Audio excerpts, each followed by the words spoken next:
So with King Kong currently trapped in combat with Godzilla, I decided to talk about the worst film to feature the character last week. And today, I'm going to continue that theme and talk about a largely forgotten failure which also features the titular monk. Ho ho ho ho, delightfully devilish, Seymour.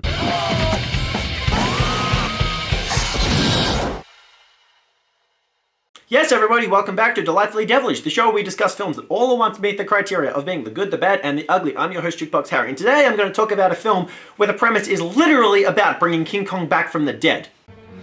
Somehow Kong returned. King Kong Lives is a 1986 monster movie and the sequel to the 1976 remake of King Kong. Both films were produced by Dino De Laurentiis. By the time of 1986, the man had been caught in a streak of producing a series of flops, including the colossally misguided adaptation of Dune, the heavily derided Red Sonja, the cult favourite Maximum Overdrive, which I previously talked about, and the highly divisive Year of the Dragon, which I'll be talking about one day. The King Kong remake is largely considered to be the film which put De Laurentiis on the map, and in desperate need of a box office hit, he decided to go back and revisit the character. Unfortunately, on a budget of $18 million, the film only returned $4.7 million at the US box office. He'd been talking about making a sequel for 10 years. Various ideas were tossed around, including King Kong in Russia and King Kong in space.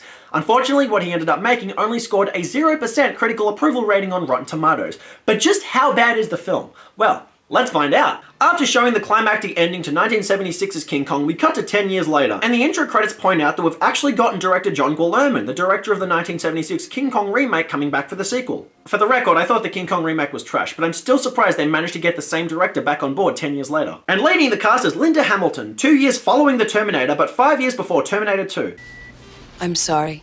I like that this was the first line in the film. Based on the feedback of the movie, it seems pretty appropriate. King Kong has been in a coma for a decade, and though a robotic heart has been constructed for him, he needs a blood transfusion from his own species to survive. Only one thing can save Kong. What's that? A miracle. I thought you were a scientist. That sounds pretty religious of you to say.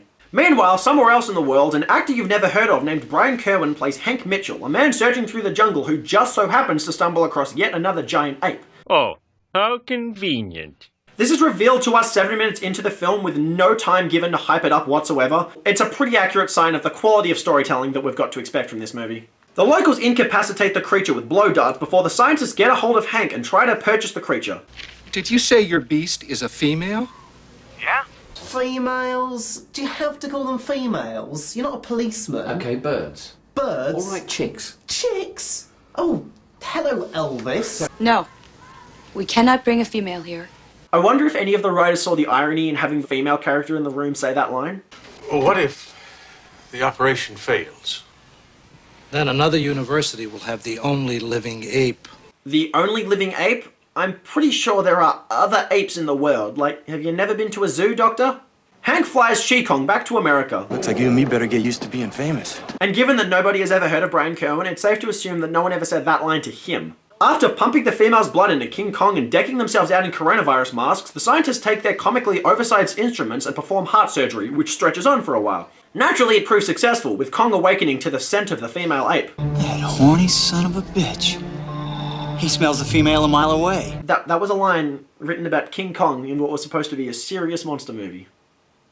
King Kong easily breaks out of his chains, and this annoys me. The characters obviously learn nothing from King Kong if they still think they can contain him, especially with basic chains. Every single Jurassic Park sequel is humans saying, even though they couldn't contain the dinosaurs, I'm sure I can do it. And every single Alien sequel is scientists saying, those scientists couldn't contain the alien xenomorphs, but I'm sure that I can.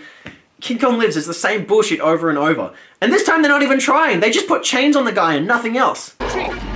It's Maslensky. The other monkey's gone apeshit. I get it. Kong busts in to rescue She-Kong, causing a lot of random chaos, such as this guy jumping for his life and this car inexplicably crashing. There are also 2 vehicles that explode in this scene, but the explosions are so strangely minuscule. Hank prevents the humans from burying the apes and gives them the chance to get to safety.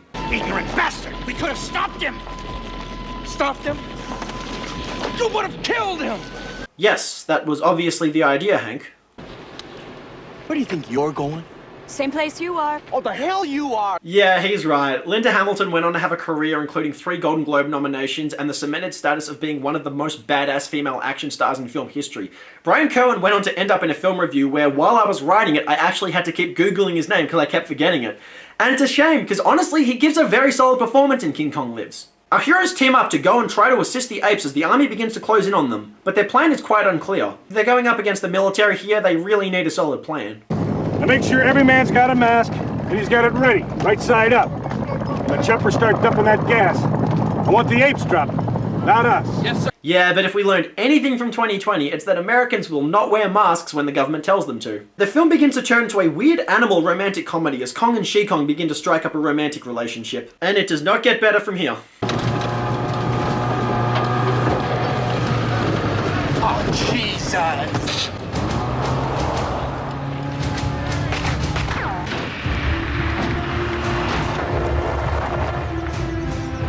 Our heroes continue their journey on foot, but are sure to stop when Dr. Amy Franklin runs into trouble, out of all places, Down by the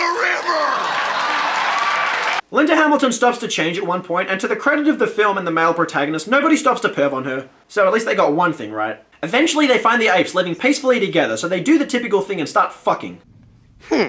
It's one thing that neither character gets any substance whatsoever. It's another that they exist solely to fulfill the obligations of a tedious romantic subplot, which adds nothing to the film. When they wake up, Kong is gone, and She Kong finds herself getting gassed in a shot of obvious blue screen in awkward slow motion. King Kong returns and gets into a fight with them, throwing a boulder at a car which you can see has an obvious platform constructed under it, and then it starts raining. Jump! Deacon! Jump! Kong lands in the river and hits his head, thus being presumed dead. She Kong is brought back to a military facility. What the hell's that monkey crying for? Cause y'all locked her up and tried to kill her boyfriend? I'll tell you why. Tell me why! Kong's alive. Don't be ridiculous. I feel it too. Well, we know King Kong hasn't died because the film hasn't been over for an hour just yet. We haven't seen him actually die on screen, which is a law of cinema. The title of the film is literally called King Kong Lives. You know, I could go on, but just to say, I have a feeling that he's alive. What kind of writing is that? All right, I've wasted enough time. Sergeant? Oh, you've wasted enough time? I'm an hour into this film and bored as shit. It was you who told us that some primate species mate for life, that the male returns. Not if he's dead. Funny you say that. That's literally the plot of the film. It is called King Kong Lives, after all. An organism the size of Kong, separated from his natural environment or from captivity, he just couldn't acquire sufficient protein. Yeah, they said the same thing when I went vegan, but 6 years later, I'm standing strong and healthy, so fuck your misinformation. Kong survives by living off alligator meat before eventually making his way back to town, causing a panic. The local rednecks go for an ape hunt, causing an explosion which buries Kong up to his neck in stone, but doesn't cause a fraction of harm to any of the humans.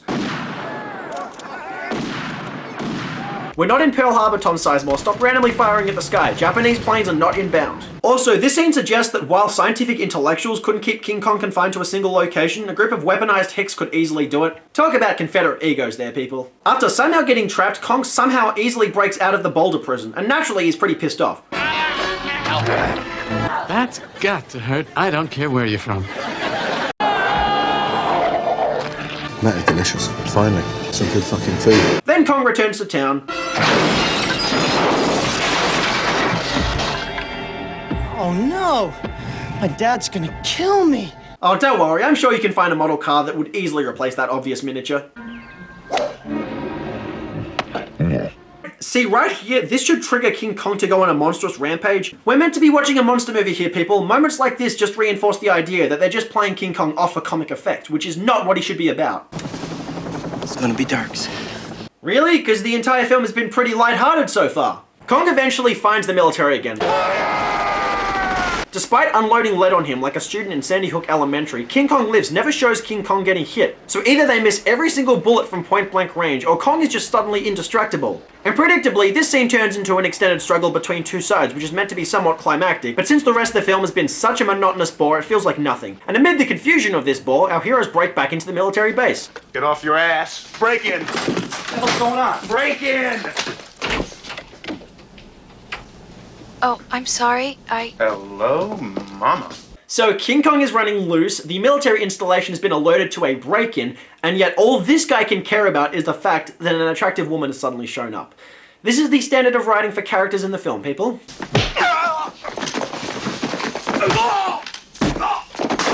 And of course the man has to come to the rescue. It's not like Sarah Connor herself could punch a guy, right? She's pregnant. Oh, come on, we all know that introducing a child character into a story is just jumping the shark, but then again, this film literally did that when they brought Kong back from the dead. with a robotic heart, which everyone seems to have forgotten about at this point in the story. Kong busts in to break out She-Kong, who takes Hank with her in a gender-flip twist of fate. Then the Kongs visit a barn dance of all things, where She-Kong collapses before the military shows up. Fire! You hit the female! She's in labor! I said fire, damn it! Yeah, those conservative military types aren't being very pro-life right now, are they? But also, Doctor, why aren't you concerned for King Kong's health? Why is it only She-Kong that you care about? Anyway, I started blasting. Bang! Bang! Kong bleeds profusely as the film comes to an unexpectedly violent climax. He smashes his way through the military, blowing up a bunch of people before coming to a one-on-one finale with Sergeant John Taggart from Beverly Hills Cop, who makes a last stand like Tom Hanks shooting the tank from the end of Saving Private Ryan. But of course, Kong crushes him. And as he begins to succumb to his wounds, She-Kong gives birth. Show him his son. Why would you just assume it's his son? You know, King Kong could have a daughter. Also, it's supposedly been 4 months since Kong and She-Kong mated, and a chimpanzee's standard gestation period is just under 8 months. So either this child is awfully premature, or the writers just didn't think this one through. Based on their track record, I'm gonna lean towards the latter. Kong finally dies. See you later, you big motherfucker! And naturally, Son of Kong is sad about this. Father! And instead of explaining what happens to literally any of their human characters in the film, King Kong Lives just ends with Son of Kong swinging around like Tarzan. The end. Is King Kong Lives a good film? No. The problems in King Kong Lives arise within the first 10 minutes of the film. The simple fact that the filmmakers had no new ideas and were like, why don't we just bring King Kong back from the dead? Yeah, that's a bad sign. And the fact that they wrote in a robot heart, which is almost completely irrelevant to the story, is just ridiculous. I mean, if they found the blood from She-Kong and used it as a transfusion, then the story would remain the same. But then, of course, we wouldn't get to see the visual gimmick of actors performing oversized surgery with oversized instruments. The biggest problem with King Kong Lives is largely the fact that it could not have less to do with King Kong. As mediocre as its predecessor was, the King Kong remake at least understood that the gimmick was not just in seeing a giant monstrous ape, but in fearing it. The movie is meant to be a goddamn monster movie, for fuck's sakes. Yes, we can sympathize with King Kong, but we need to fear him too. He is a monster. King Kong Lives spends so much time painting him as a harmless, gentle soul that it removes any sense of atmospheric tension whatsoever. It's entirely lost on what King Kong is meant to be about, instead trying to be a cheesily lighthearted adventure which turns into a monkey love story so cartoonish that you might as well have Phil Collins do the soundtrack. The shock factor of the giant monstrous ape wore off after the first film, and the fact that they're trying to bring it back 10 years later in a sequel that nobody was asking for, it's just not there anymore, and they don't even try to pretend it's there. Since the sequel is as lifeless and generic as possible, it never comes close to having this effect on audiences. And it gets so far removed from the idea of King Kong that you can actually see the difference in the posters themselves. In the poster for the King Kong remake, you can see the character engaged in combat with planes atop the World Trade Center, and based on his face, you can see that he's meant to be a character that's feared. In King Kong Lives, the character has a much more cartoonish design on the poster, and he's reaching for She-Kong's hand in an effort to protect her. One has the idea of King Kong right, the other is King Kong Lives. And King Kong may be a mediocre film as a shitty remake, but it at least gets the idea of King Kong right. To its credit, King Kong Lives has decent production values. Sometimes the blue screen and the use of miniatures is obvious, but most of the time the film does a solid job of convincing audiences of the size difference between Kong or She-Kong in the world around them. It's not as good as its predecessor, but it's decent. However, the film constantly shoves the giant apes in the face of the audiences without building up any hype or tension behind them, so they linger on screen way too often, which will give viewers enough time to analyze the less convincing aspects of their costumes. Naturally, it is worth considering that the film is a product of its time from 35 years ago, and effects have progressed a lot since then. But still, you're meant to use the effects sparingly, not shove them in the audience's faces all the time. Of course, this film uses people in monkey costumes in place of actual ideas because, you know, it doesn't have any. It doesn't even have those two monkeys duke it out at some point. Like, seriously, two giant monkeys, why don't you have them fight for like even 5 seconds? Come on here, Laurentiis. King Kong Lives fails more than anything because it's boring. It spends too much time trying to make audiences care about its characters, but doesn't realize that two giant apes should be feared and not just overly sympathetic, while the human characters are irrelevant and just uninteresting. I mean, our heroes get no depth whatsoever. They play second fiddle to Kong's love story and then become products of their own underdeveloped romance. And then they don't even get an actual ending. I couldn't care less about them, but it's a shame because we actually have some talented actors on board. Linda Hamilton is perfectly suited to her role. She's strong, she's genuine, she's sympathetic without being sappy about it, and she doesn't play a damsel in distress, rather playing someone actively trying to keep the Kong safe. Playing that type of character is the exact reason she took on a role in this film in the first place, and also because she saw how much King Kong boosted the profile of actress Jessica Lange. Unfortunately, when she ended up seeing the final product of King Kong Lives, she was horrified. Luckily, her career survived. She went on to become a cultural icon thanks to having a starring role in the Beauty and the Beast TV series and playing Sarah Connor in Terminator 2 Judgment Day, where she was just phenomenal.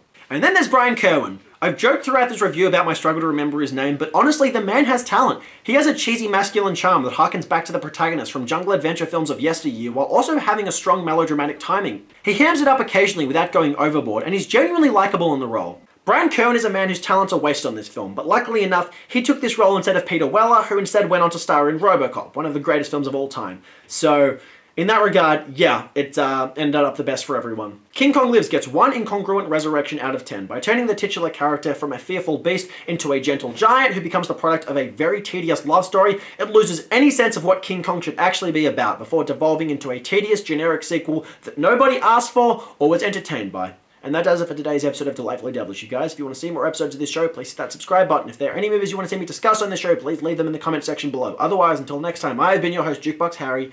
Peace. If you know the words, you do shoot yourself.